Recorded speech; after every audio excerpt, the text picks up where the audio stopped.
Hello you guys, welcome back to my channel. Today, as part of my Year of Enough series that I've been doing over on Instagram, if you follow me over there, I thought I'd sit down and talk to you guys about clothing and my approach to underconsumption in the clothing category this year. As you probably see by the title of this video, last year I spent $2,800 on clothing, which I'm not proud of. I don't think anyone would be proud of that. It's not horrible, but it's also quite a large portion of my yearly salary that just went down the drain towards clothing. And I can sit here and justify it all I want and say they were quality pieces. I like to buy $100, $200 pieces of clothing, but at the end of the day, it's still consumption, it's still waste, it's still pieces I don't really need. And so today is really about delving into our culture's obsession with buying clothing and figuring out ways to reduce that in the year to come. So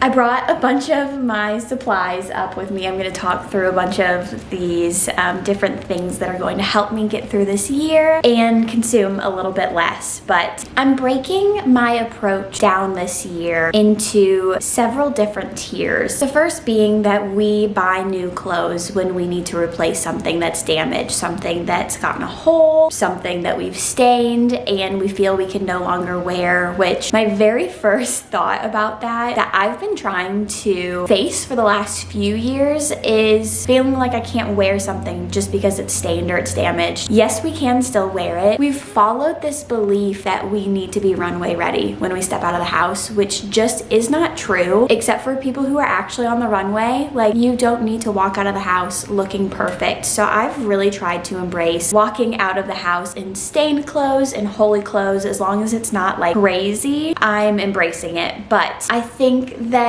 when we feel this need to buy new to replace something that's damaged, we should think through how we may be able to fix that before just jumping straight to buying new. So I have learned this month how to patch mend. I have had this white shirt for a while now, and I got a puppy last year and she jumped up and bit it and ripped it within like the first month of me having it. And so I bought this patch mender where you put your piece of clothing around this dowel, put a rubber band on it, and then slip this over, and then you're able to thread up and down using these bars to create a patch. So I thought about posting a tutorial on how I did this, and then I realized that I'm not an expert at everything, and the tutorial I followed online was way better at explaining it than I ever could be. So I'll link that down below if you're interested in buying something like this and mending your clothes with holes. That's definitely a good approach to fixing your things. And I also bought this pack of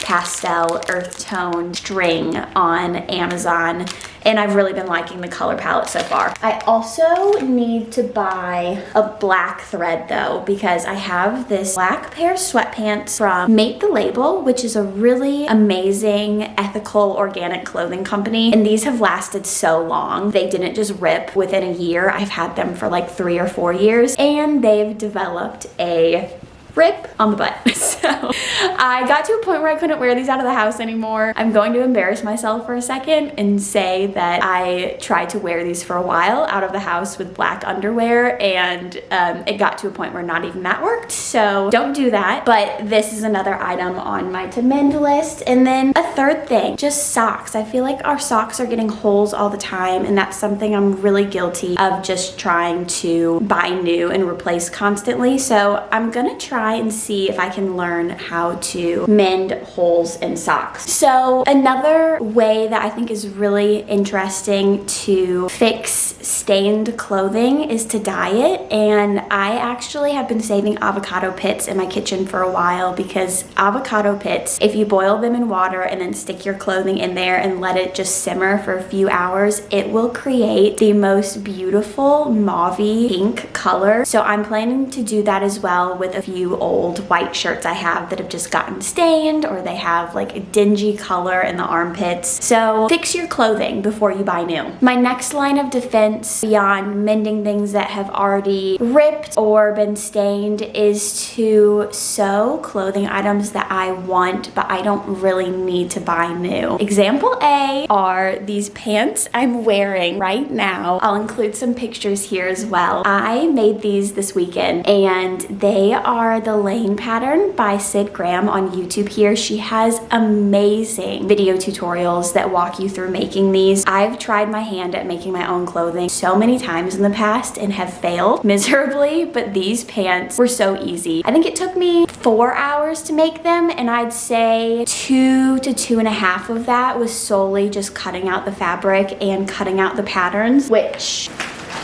I have here. So a lot of the time was just the upfront effort to get these cut out correctly, line up the fabric, cut it out really nicely. But then once you get going, the actual sewing of all of these pieces together goes pretty quickly. And now that I know how to do it once, my next pair is gonna be so easy. I am going to make them in this red gingham pattern that I got on Etsy from Frankie Rose Fabrics. And they're going to be gorgeous. I hope I can get them done by Valentine's Day because the hearts on the gingham are just everything to me. And I also bought 2 other patterns that I want to try making either this month or next. I bought, let me back up so that you can see these.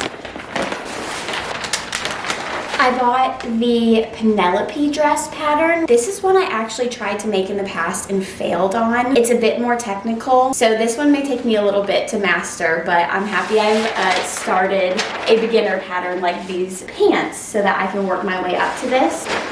And then I also bought the chore coat from Soft Paw Vintage. I have seen this on Etsy forever and have been wanting to buy it, and I finally thrifted this beautiful quilt for my husband. He loves blue, and so I've been trying to find a blue quilt at an affordable price for so many months now, and I finally found it, so I pulled the trigger and I bought this chore coat pattern. And so that's what's on the docket for me the next few months. Making some quilt coats, making more of these pants so that I can just have different variations to wear around the house, and eventually working on a dress for when it gets a bit warmer outside. And just relying on myself and my sewing machine and fabrics I already have before jumping straight to buying something new from some place that isn't going to pay its labor properly. If I really want something, I need to find the time myself to make that item. It's, I feel, a really intentional way to think about clothing. Making these pants really showed me that because it took a while, and I can't believe after making it that I used to just pay a company $40 for a pair of pants that's probably giving like $4 of that to the person who made them. Clothing takes intention and time and effort to make, and it deserves to be treated that way. So making my own clothes this year is going to be a huge way I take that intention back and approach it a bit more thoughtfully. Another thing that is really hard for me to part with, but I am going to part with this year, is finding clothing inspiration on Instagram, Pinterest, basically any social media platform, because I find that this has just encouraged me to be someone I'm not and try and match someone else's aesthetic that doesn't really fit my own life. I saw advice somewhere last year that said to stop creating a mood board and trying to base your decisions off of that. Just look at something and actually determine if you like it or not. We're so caught up lately on the way things look and appear and the aesthetic they match that we don't actually think if we like them, and that's why we don't wear them for years and years to come, is because they match a time and a place and a feeling, and they don't match who we are. So this year I'm no longer looking at Pinterest and Instagram for my design style. I'm going to look at things like these pants. I bought this fabric 2 years ago. It's a yellow linen, and I love yellow. It's my favorite color. I love linen. It's a nice and light and airy and earthy fabric, and I knew right when I looked at it that will be a clothing item I'll love, so I'm gonna buy this. And I saved it for 2 years until I finally got around to making something. So that's the approach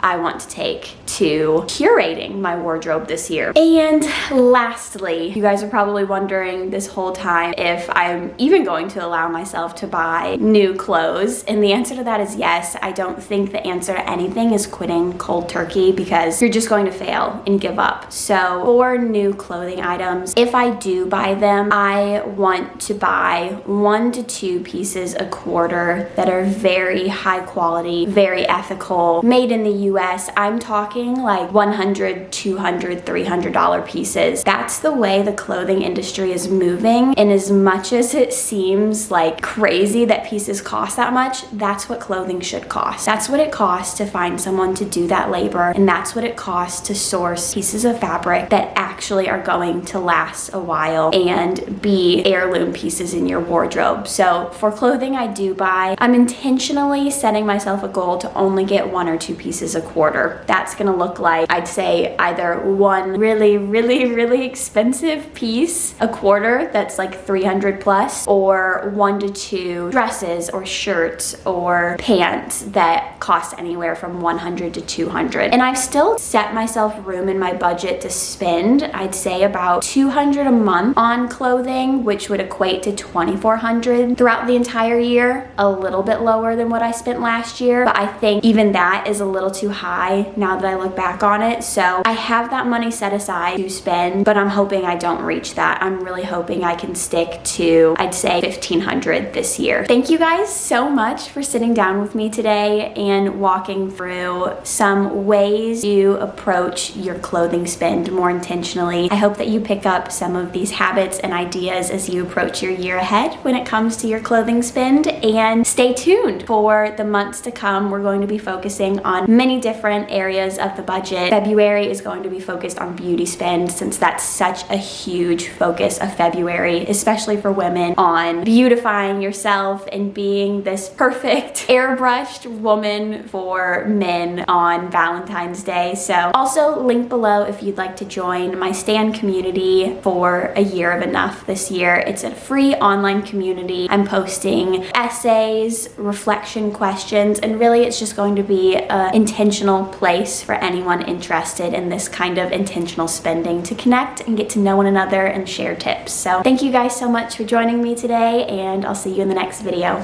Bye.